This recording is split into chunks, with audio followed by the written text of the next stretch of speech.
QB or not QB? That is the question. Get that stuff out of here. It's Southwest Bias.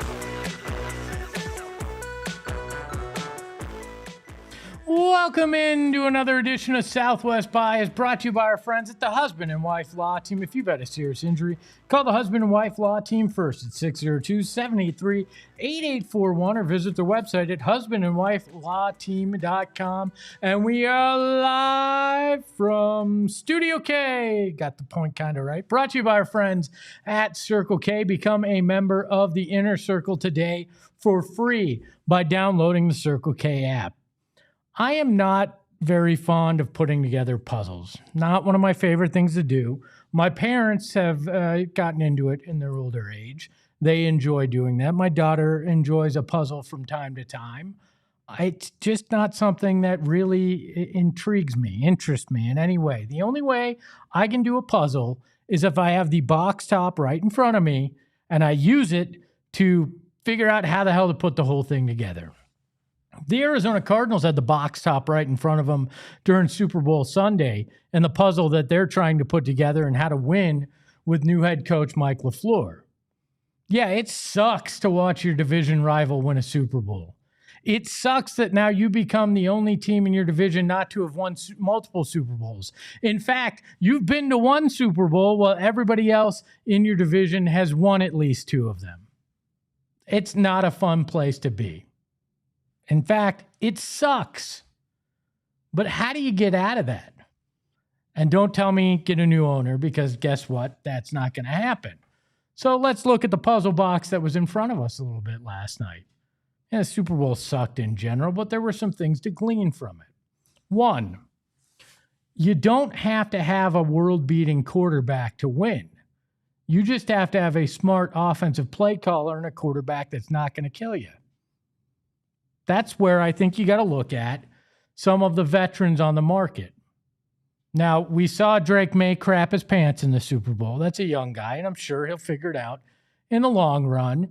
But I like the fact that Sam Darnold just went out there and did what was necessary. He took and put the noise of his past behind him, took care of business this year.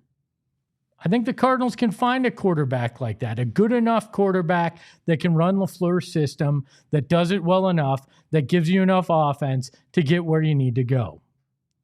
Where does that start? Kirk Cousins is a guy that will be cut when the new league year starts out of Atlanta. He's an intriguing name, a guy that you know what you're going to get from him, a little older. That's, of course, it's going to be a bridge quarterback. You can look at Derek Carr, who reportedly is now interested in unretiring and coming back to football. Another guy that, as long as he passes the medicals that you're looking at, shows that the ability to be that kind of guy. I think you got to go an older quarterback that knows what he's doing, that can come in and just execute on the little things when it comes to LaFleur's system. And people go, but the NFL.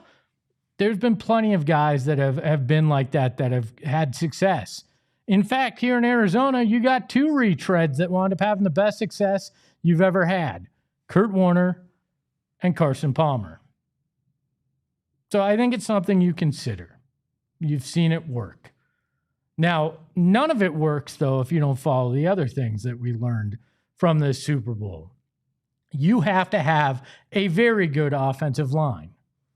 Go look at what the Patriots had. Resembles a lot of what we've seen from the Cardinals. Freaking Drake May was sacked, I believe it was 22 times in this playoff run, the most ever by a quarterback. Last night, he had no time at all to try to throw that football. He was on his back more than, well, I'm not going to go into this. This is a family program. But he was on his back a lot last night, and it impacted the entire game plan for the Patriots. So you need to have an offensive line that's going to be able to keep whoever is your quarterback upright. And no, hello, I do not want Aaron Rodgers. We can talk about that after the monologue if you'd like. But if you do not have an offensive line, you're not going to succeed. Guess what else we learned? If you do not have a defensive front that's going to put pressure on a quarterback when they have a subpar offensive line or even a good one, you are not going to succeed in the NFL. Now, you were getting closer with that. Injuries decimated the defensive line, and we know that. But that's where you focus. Draft a defensive lineman that can put some pressure on the quarterback, or draft an offensive lineman that can keep the pressure off your quarterback. Those are key elements that are going to determine whether Mike LaFleur can be successful. Yes, the quarterback will matter, but the guys protecting the quarterback and the guys going after the opposing quarterback are going to decide the level of success which Mike LaFleur can have. And guess what? Those are a lot easier to put together than finding the one quarterback that can overcome everything and lead you to success. Those are the unicorns in the NFL, but good offensive and defensive linemen, you can find those. You can do the work. You can draft them. You can find them in free agency, and that's what this team needs to be predicated on in this next year. It's not rocket science. Now, it becomes much more challenging when you have the ownership group that this Cardinals team has and the mistakes that they've made in the past. But Mike LaFleur is going to create an offense that's going to play to the strengths of whoever's behind center and the weapons that they have. They'll scheme guys open and put them in a position to succeed. They'll find a running back that can play in that system. Maybe Breece Hall, who's played under LaFleur before. The problem with the offense the last few years was you had a coach that was unwilling to change who he had or what he had system-wise to who he had in the lineup. The sign of a good coach, which we've talked about on this program, is a guy willing to adjust to the pieces that he has, not married to the system and forcing guys who don't play the way that that system works to play that way. That is a recipe for disaster. That's how you have 3 wins last season and 15 in the tenure of Petzing and Gannon in Arizona. Mike LaFleur will adjust, and that has to excite you extremely. Like, that's got to be what gets you fired up. And you can look at the Patriots and go, they went from crap to good in short order with a new coach. Maybe the Cardinals can take from both of these teams and figure out a path to not Super Bowl success, but maybe just marginal success. Isn't that what we at least want, is marginal success from this team? I don't need them to win a Super Bowl next year. Would I love it? Yeah, I would love it. Do I need it? No, because I'm smart enough to know that that's likely not going to happen. But I need to see this team be in the playoff discussion next year. I need to see this team make moves in the offseason that makes you go, oh, I get where they're going. I see that they'll be able to protect whatever quarterback they have. I see that they're going to put pressure on with whatever defensive coordinator they have that schemes up things. Everybody will focus on the quarterback. And it's important, but it's not going to be the most important thing that comes up this offseason. It is going to be a piece of the puzzle that the Cardinals have to figure out and that Monty Ossenfort has to put together. Right now, they've got a lot of pieces that don't look like they match, a lot of things that don't make sense. But they got the box cover to look at last night in the Super Bowl to try to figure out what that picture should at least look like. Now, it's on Monty Ossenfort and Michael Bidwell and Mike LaFleur to some extent to put it all together and get the right pieces to fit together. But maybe that's just my Southwest bias. We welcome in the Mamba behind the Mac. It's the Freckle Mamba, Ayrton. Ayrton, how are you, my friend? I'm doing good. Got to catch up on a little bit of sleep after a long, busy Super Bowl week, but caught up on my sleep during the game, of course. I mean, it was easy to fall asleep during that second and third quarter. There wasn't much going on at all. No, not at all. I'm not going to say I would have because I did, and I'll admit it. I turned on my PlayStation and I booted up College Football 26, and I played a few games during the Super Bowl. I don't blame you. I'm not mad at admitting that. I don't blame you at all with that. What do you make of it? I mean, to me, like I said, I think there's a path that the Cardinals can go without signing the world beater or drafting a world beater at quarterback and still finding success. Was that a lesson that you gleaned from the Super Bowl, or am I just trying to read too much into this to find something optimistic? I think throughout the NFL this entire season, you've seen at the top of the league, it really doesn't take 5 to 7 years to rebuild a franchise anymore, as we used to think it does. It really can only take 2 to 3. And to switch it over to my son's bias, because of course I'm the Suns guy, Jordan Knott, Brian Gregory, Matt Ishbia turned this team around in a year. Yep. Like, you kind of have to feel a little bit good about what you're getting into if you're an Arizona Cardinals fan. All right, I got to address what Hello said, because yes, I did say that they should bring in a veteran quarterback. And I still believe that that is part of what they should do. Aaron Rodgers, though, I mean, and Hello said Espo wants Aaron Rodgers. Can we not say that? Like, to me, that is not the veteran that you need. I know that you can win with a lot of veterans, but I don't need a 42-year-old that's more interested in sitting in silence and in the dark during mandatory minicamp than he is with being with his team, than he is with playing things. I've done my own research. I don't particularly like Aaron Rodgers, is what I'm trying to tell you. I think he's a distraction off the field, and on the field, he hasn't been good in probably 5 years. Now, Ayrton, you're a Steelers fan. You got to watch Aaron Rodgers up close and personal. Aaron Rodgers, what do you make of your 1 year dealing with him? As a 42-year-old old man that Aaron Rodgers is, he fits in Pittsburgh. He would not fit well in Arizona. You guys do not deserve that. No, I'm good. I don't need a quarterback that I could have went to college and high school with. I am not in that as well. Jacob, one of the bias in the chat, says we need Malik Willis or Cousins. I agree. It depends on the price for Malik Willis. You can only overpay so much for a guy that isn't probably going to be the answer to your long term. I think a Cousins, a Carr, and draft a guy is probably your path for success there and the way to look at it and figure it out. Now, I still think the defense is going to predicate a lot of it. Your offense is important, but if you don't have the right defense and ability to do that, it's not going to matter because you're not going to win a lot of shootouts with a veteran quarterback like that. Shaft said you should research the greatest defenses, and you'll see teams similar to the Seahawks, I believe he's talking about. Green Bay, Pittsburgh, Baltimore, Chicago 85, Seattle. These teams all won with defense. And that is going to be a key. Who you hire as your defensive coordinator is going to be extremely important. But how do you improve the defensive line? How do you get a defensive line that can put pressure on the quarterback the way Seattle did? Drafting is going to be a key part of that. I think at 3, you got to consider that. Or if you're not sold on one of those guys being generational, trade down and find a way to get defensive and offensive linemen early in this draft, because you need to bolster both lines to the point of success. You're not going to win without that. But man, you got to find a veteran quarterback that will just take care of the damn ball, can move the ball down the field with the weapons that you have. And it's not Jacoby Brissett. Mr. Garbage Time, the garbage man is not the guy to do it.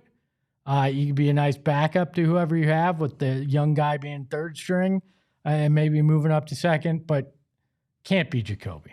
You got to find a guy that's better than that going into this year. It's going to be interesting because we are getting into, now that the Super Bowl's over, Combine's a few weeks away, as is free agency, you're going to start hearing a lot about Kyler Murray trade rumors. You're going to hear a lot about which quarterback they're most interested in and what direction that the Cardinals are going to move, and we will learn a lot soon. I want to thank all the bias in the chat. Jacob, Schaff, hello. Everybody that's in here, please hit that like button. Well over 50 of you in here. Let's get to 40 likes before the program is over. Glad to have each and every one of you, and our race to 50K is almost over. We're like 40 away from 50,000 subscribers. So hit that subscribe button if you haven't already. Help us get to 50K. It is a huge number, a big deal for us here at PHNX, and we're glad that each and every one of you helped make that happen. After the break, we got to talk about some three-point shooting. Are you looking to redo a bathroom, a kitchen, anywhere really in your house? Window Depot. Yeah, I said it. Window Depot. They're more than just a window store. And you can get so much done with our friends at Window Depot. Even flooring. Right now in their Tucson store, you can get in. And it's coming up to the valley very soon. So you can get flooring, cabinets, anything that you're looking for, even sinks, you can get at Window Depot. And of course, windows as well. They've been serving Arizona since 2002. You know how long they've been serving Arizona?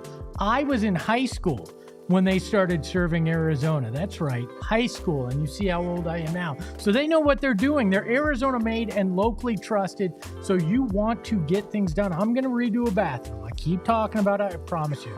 We're going to do it, and they have designers that will be able to help me for free create my daughter's bathroom into the bathroom of her dreams, and one that my wife approves of too, because, you know, she has to. So make sure you stop by one of the Window Depot's 7 Arizona locations to see for yourself why it's more than just a window store. And the husband and wife law team. Have you been in a serious accident that has caused a serious injury or wrongful death? You don't have time to screw around, and you can't pick the wrong lawyer. You got to do your research, and where the research will lead you is my friends Mark and Alexis Breyer over at the husband and wife law team. They are prepared to go to trial if your case it requires that. And guess what? They are certified in serious injury and wrongful death cases. Only 1% of the Arizona bar is certified in that, and the lawyers at the husband and wife law team are.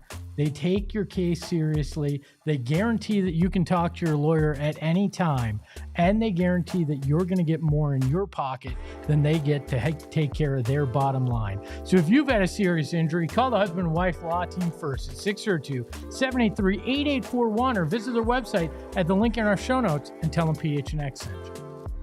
A big thank you for Green Day coming straight from the Super Bowl to play halftime here on Southwest Bias. Hope each and every one of you enjoyed it. There was some news yesterday that wasn't football related. Caught a lot of us off guard, and it was the NBA announcing their field for the three-point shootout, and some interesting names made the list. Con Knippel, Tyrese Maxey, Donovan Mitchell, Jamal Murray, Bobby Portis, Norman Powell. You can understand all those. Damian Lillard has not made a shot, has not taken a shot this season, and Devin Booker made the list, and he is shooting 30.7% from deep. Now, you can say what you want. You're going to anyways. My opinion is my opinion. But the pearl clutching when it came to Devin Booker being named as one of the three-point shootout contest participants is insane to me. How in the world are we sitting here complaining about Devin Booker making the three-point shootout on an all-star Saturday that is nothing but hype and banter and a reason for the marketing arm of the NBA to get casuals to watch something that isn't really basketball? Fans sit here and complain about the dunk contest not having star power. The dunk contest isn't fun anymore. And then the NBA turns around and essentially has turned the three-point shooting contest into that star vehicle. And this year gives you stars across the board, including Devin Booker, and a unique story in Dame Lillard, who's out injured yet asked to participate in the three-point shootout to give a little extra sizzle to it. And people are complaining because, well, Devin Booker's shooting the worst he has in his career. He's not deserving. He's a former champion. He's a top 20 player in the NBA. He has a signature shoe, and you know he's going to go out there and work his ass off and put on a show for people. That's what All-Star Saturday is about, putting on a show for people and being entertaining. I love Colin Gillespie, but I don't care if Colin Gillespie has a higher shooting percentage than Devin Booker, because guess what 95% of the NBA fans don't know? Colin Gillespie. Everybody knows who Devin Booker is. Everybody knows who Dame Lillard is. Everybody knows who Jamal Murray is and Bobby Portis. And then Norman Powell and Con Knipple are there, and Tyrese Maxey are there for the game. So you're getting guys that are either in the Rising Stars game or in the All-Star game participating in it as well. The NBA is doing exactly what they've always told us that All-Star Saturday is. It's a sideshow. So why should it matter what Devin Booker is shooting? Why are people getting upset about this, of all things to get upset about? Devin Booker's had a bad year shooting threes because, in part, he's focusing on a million other things. He's the primary ball handler. He's playing harder defense. He's doing all sorts of things offensively. And guess what? He's getting double teamed and kicking it to his teammates who are hitting wide open threes because of his gravity. Devin Booker is a name in the NBA. Devin Booker is a guy who has won this contest in LA before. He deserves to be there as much as anybody else. Damian Lee didn't get in it when he was shooting well. Grayson Allen didn't, and I believe even rejected it, participating in it once. If Devin Booker says yes, you know what Suns fans should do? Sit there and enjoy the damn three-point contest because you got somebody in it. Colin Gillespie is a very good three-point shooter. Colin Gillespie is a great story. Colin Gillespie should be in the running for most improved player and for potentially sixth man if he goes back and qualifies playing enough games off the bench. But I'm not going to get bent out of shape that he didn't make the three-point shooting contest when Devin Booker is there and Devin Booker's the bigger name. And I get it. Devin Booker has the worst three-point shooting percentage of the group outside of Damian Lillard. He's made the fewest threes this year of the group outside of Damian Lillard. He's also Devin Armani Booker. People know who he is. Let me read the dunk contest participants. Carter Bryant, you only know him because he played at U of A. Jackson Hayes, you only know him because he beat up G Wiz, the mascot, the other day and got suspended for it. Kashad Johnson, who? Jace Richardson, who? There's no star power. Nobody cares about that. You know who's watching the dunk contest? Anybody that forgot to turn off NBA All-Star Saturday after the three-point contest where there's stars. People want to complain that the dunk contest is dead. It's boring. There's nobody there that anybody wants to watch. And then they give you people to watch in the three-point contest. Oh, he doesn't shoot threes well enough this year. It doesn't matter. It does not matter. It's a sideshow. Ayrton, what do you make of this? You're a hoops head. Are you frustrated that Devin Booker got in, or are you just going to enjoy the fact that we get to watch Devin Booker participate in an event he won before? I think something that is underrated with this pick and with the people that are in the field is that these guys have jump shots that are conducive for shooting off of a rack. Mm-hmm. This is going to be a fun shooting contest, and I think that's exactly what the NBA needs. Everything that they're doing is getting ridiculed, lack of stars, not fun. Here are your stars, here are your fun, here's what they're good at. Yeah. Isn't that what All-Star Saturday is about? It's about fun. It's about here's the most fun you're going to have at a non-basketball basketball event. That's what it is. You can't tell me that NBC wasn't like, hey, give us some star power for this first three-point shooting contest that we're airing. The only thing I'm afraid of is any wrinkles they throw in. We've already added the 4-point shot. Yeah. And I just have a bad feeling they're going to do something funky again. Some step back three portion of it. You got to turn around, do a 360 before you shoot, something like that. Yeah. Look, and everybody's like, well, it could damage a shot. That's usually the argument. Books can't get worse, so maybe it fixes it. Maybe that's a bonus here, is that Devin Booker's three-point shot gets better. What I loved, I followed him his very first All-Star weekend as a member of the Phoenix Suns digital staff. And I was the only one there from Arizona and the only one that covered him after he lost that three-point shooting contest. That was the one where he went to the finals, I believe, against Steph and Clay. It was him versus the Splash Brothers. And the quote that sticks with me to this day, this is 19-year-old Devin Booker, who walks out of this and he said to me, "I'm sorry I couldn't bring home a win for you guys. I'm going to be back next year and I'm going to get you one," which he did in 2018. 2 years later, he got you one.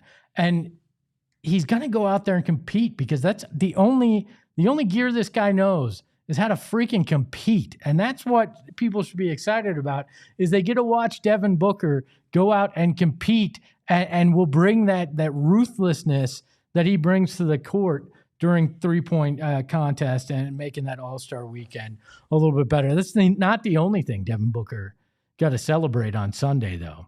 He got to celebrate this. He threw this up on his Instagram saying he broke the curse. We all saw the Kendall Jenner commercial with that other sports book we don't mention around here. And we remember a couple of weeks ago, Book did say on social tour, "I bet $1 million the Seahawks get the ring before you do." Guess what? Devin Booker was right.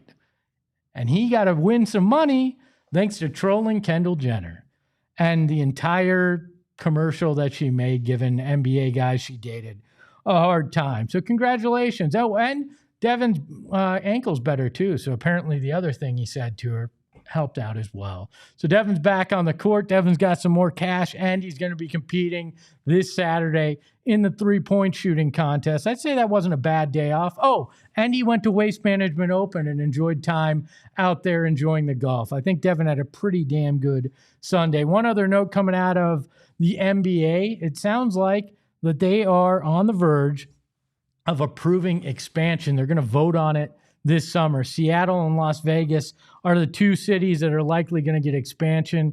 Aridin, I want to open this up with you too. What do you think does this impact the Suns by adding two Western Conference teams or two teams into the Western Conference? Obviously, you're probably going to have to move, I'd imagine, the Grizzlies to the Eastern Conference at that point. There'll be some realignment that'll have to go on. But do you like the fact that we're going to get Seattle and Vegas to compete against the Suns in the Western Conference as well?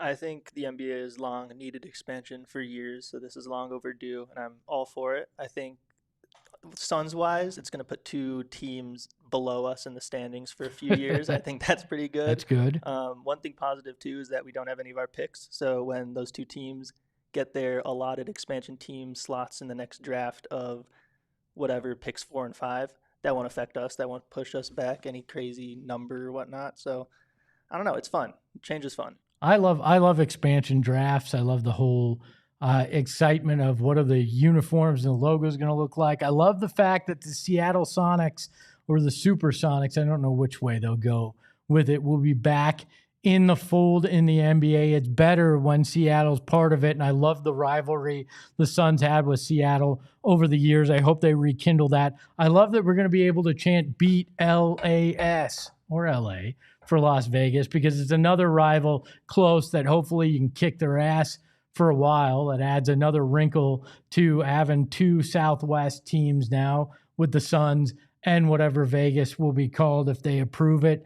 I'm very intrigued by it, but I think you make great points. It gives you two more bottom feeders that you can beat on your way to reestablishing yourself as one of the best in the West.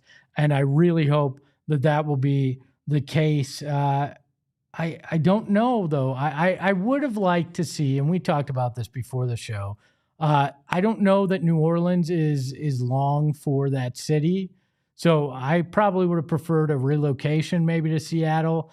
Give me two new cities. Maybe it's Las Vegas and it's somewhere on the East Coast or in that Eastern Conference area, and we get two new teams in each conference. It would be interesting to see, but it'll be good to have Seattle back in the fold. That is another edition of Southwest Bias here. A big thank you to the Mamba behind the Mac. You can follow him at Freckled Mamba. You can follow the show at PHNX_sports. You can follow me at Espo. Remember, you can see and hear Ayrton and I this afternoon on PHNX Suns at 3 p.m. Plenty more Suns to talk. You can catch PHNX Cardinals with Johnny and Bo at 4:30.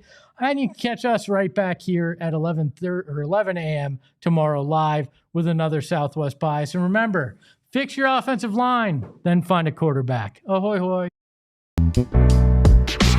We all silly like the mayor.